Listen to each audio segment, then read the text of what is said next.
Hello everyone, তোমরা সবাই কেমন আছো? আশা করি তোমরা সবাই খুব ভালো আছো এবং আমরাও খুব ভালো আছি। আর আমার একটা নতুন ব্লগে তোমাদের অনেক অনেক স্বাগত। তো ঘুম থেকে উঠে গেছি। আমার দেখো প্রথম কাজ হচ্ছে আজকে না রাত্রেবেলা, আগের দিন রাতে জানো তো বন্ধুরা, ডিটক্স ওয়াটারটা ভিজিয়ে রেখেছিলাম, দিয়েছিলাম শসা, লেবু আর হচ্ছে তোমার আদা, আর দিয়েছিলাম চিয়া সিড আর ওই কেটলি, বুঝলে?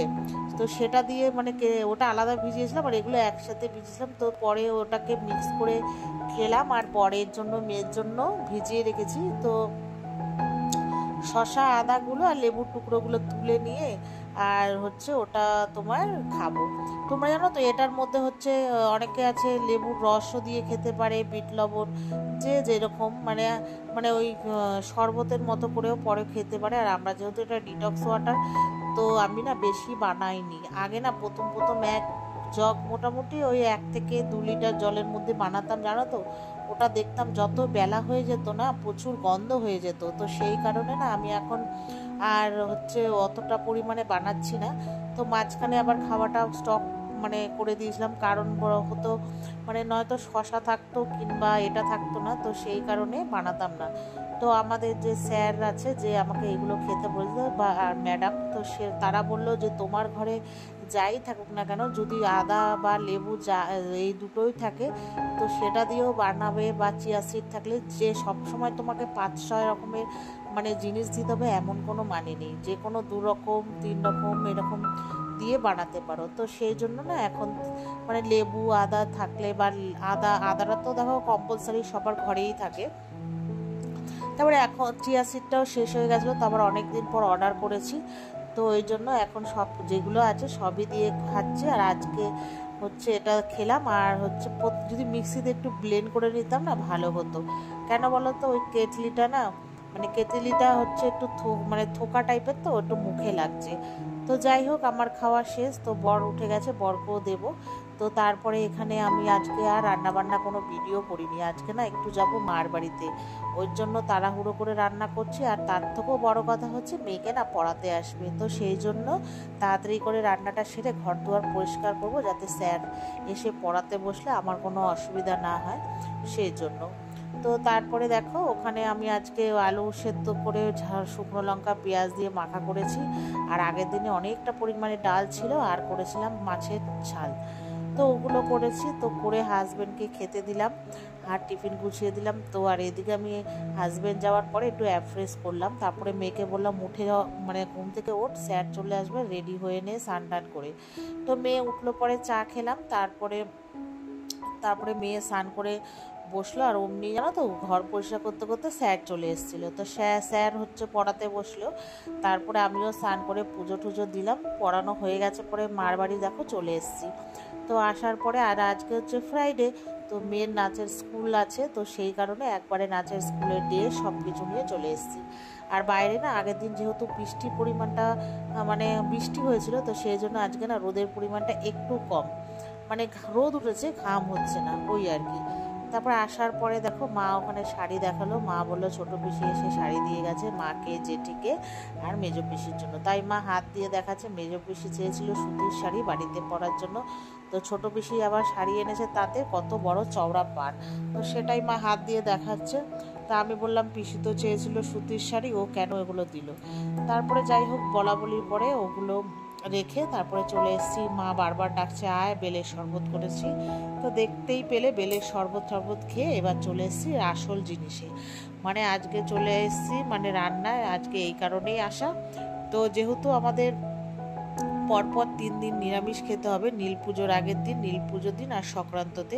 তো সেই কারণে ঘরে মাংস ছিল। তো মা বললো আর একটু মাংস এনে মাংস রান্না করে খাওয়া হবে, সব পরিষ্কার করে নেবে। আর এই 3 দিন যেহেতু আমরা কোনো আমিষ খাবো না, সেজন্য।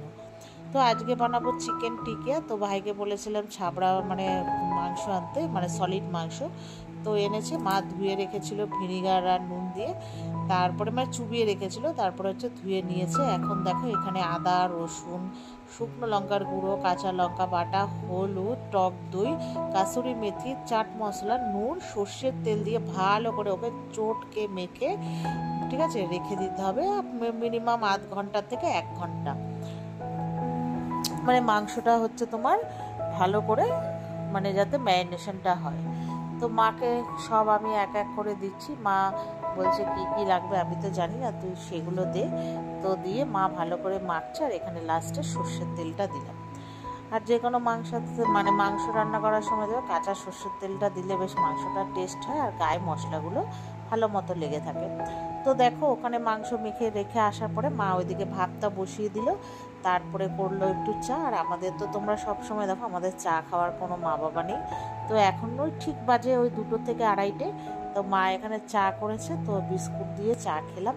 তো চা খাওয়ার পরে চলে এসেছি তো মেন রান্নায়। তো এখন এইদিকে দেখো মাংস করব আছে চিকেন টিক্কা, তার মধ্যে আজকে আদা রসুন পেঁয়াজ, ঠিক আছে, শুকনো লঙ্কা কাঁচা লঙ্কা টমেটোটা আমি ভাজতে ভুলে গেছি, পরে ওটাকে পেস্ট করে দিয়েছি মানে ভেজে, আর গরম মশলা জিরে ফোড়ন দিয়ে, ঠিক আছে, আর কাজু বাদাম কয়েকটা দিয়ে ওটাকে তেলে ফ্রাই করতে দিয়েছি।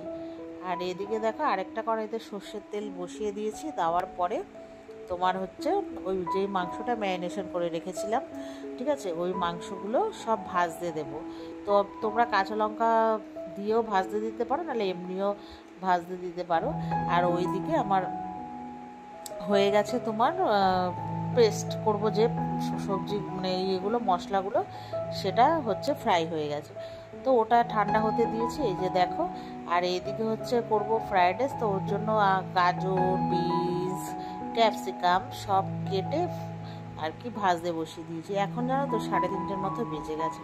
তো আমার দেখো ওই চিকেনটা পুরো ভালো করে ভেজে নিয়েছি, অনেকটা পরিমাণে জল ছেড়েছিল, তো জলটা শুকিয়ে পুরো ভাজা ভাজা করে নামিয়েছি। নামানোর পরে এই যে কড়াইয়ের মধ্যে দেখো তেল ফোড়ন মানে তেল দিয়েছি, দেওয়ার পরে যে মশলাটা আমি পেস্ট করেছিলাম সেটা আর কি দেবো। তো তেলের মধ্যে আগে ফোড়ন দিয়েছি কাসুরি মেথি দেওয়ার পরে মশলাটা পুরো ঢেলে দিয়েছি। তো তারপরে তোমাদেরকে বললাম না যে টমেটোটা আমি ফ্রাই করতে ভুলে গেছি, ওই টমেটোটা তেলের মধ্যে দিয়ে ওটাকেও পেস্ট করেছি, করে একসাথে আর কি তোমার ওই দিয়ে দেবে। আমি যেহেতু ভুলে গেছিলাম, তো সেই কারণে আমার দেওয়া হয়নি, তো পরে দিয়েছি। আর ওটা তোমাদের সাথে শেয়ার করতে পারি। এখনই বেজে গেছে ওই 4টের মতো, যেহেতু মেয়ের পড়া ছিল, পড়া করে তারপরে মার বাড়িতে এসেছি 2:30টার দিকে। আর এখানে আমি একটু নুন মিষ্টি আর একটু দিয়েছি তোমার ওই কাশ্মীরি লঙ্কার গুঁড়ো, কালারটা যাতে একটু লাল লাল হয়, দেখতে সুন্দর লাগবে সেই জন্য। তো দেখো তারপরে মানে তেল ছাড়ার পরে ওই মশলাটা মধ্যে মাংসগুলো দিয়ে ভাজা ভাজা করে নিলাম। নেওয়ার পরে তারপর জল দিয়েছি। তো এইটা তো টিকিয়াতে তো বেশি মশলা খায় না, তো তোমরা পরিমাণ অনুযায়ী গা মাখা করার মতো জল দেবে, ঠিক আছে। তো জলটা দেওয়ার পরে আর হচ্ছে এবার ঢেকে দেবো, তারপরে একটু ফুটে উঠলেই আবার আর কি বন্ধ করে দেবো, নাহলে পুরো পুড়ি হয়ে যাবে। আর এদিকে মাকে বলেছি যে তুমি, তো তারপরে দেখো আমার তো মাংসটা ঢেলে দিলাম, এবার ফুটবে। আর মাকে বলেছি কি যে তুমি না ফ্রাইড রাইসটা মানে ওই সব মশলা দিয়ে, মানে মশলা বলতে নুন চিনি আর একটু ভিনিগার আর দিয়ে মাকে বলেছি তুমি ওই ভাতটা মেশাও। তো যেহেতু দেরি হয়ে যাচ্ছে ওরা সবাই খেতে বসবে, আর লাস্টে একটু লবঙ্গ পুড়িয়ে ঘি দিয়ে একটু ঢেকে রেখেছিলাম। তারপর সবাই খাওয়া দাওয়া করে নাচের স্কুল